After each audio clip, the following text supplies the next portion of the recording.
feel like when somebody plants a seed into you, then that is something that they can plant and it grows whether you implement it then or not. And I grew up where we didn't have those conversations. We didn't talk about buying houses. We didn't talk about any of those things, like a lot of the stuff I learned is from, watching things that wouldn't go as well.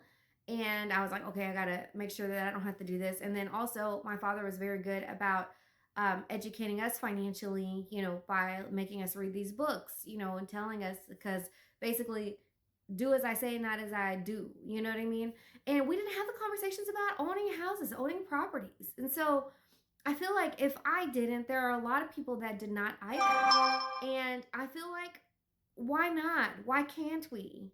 And so my goal is to try and educate more people to be able to help them achieve a goal, because who doesn't want to own property? Who doesn't want generational wealth? Who doesn't want to be an investor at some point, right? Like, these are things where you're taught later on, and it's like,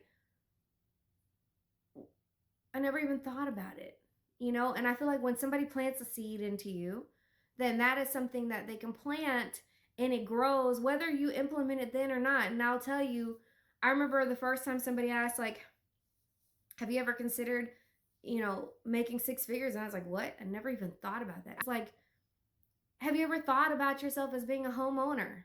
I've always just thought I'd rent for the rest of my life. But now that I've thought about it, planting the seed, maybe I can have that. Well, what do I need to do to get there? And that to me is so important. That is my passion.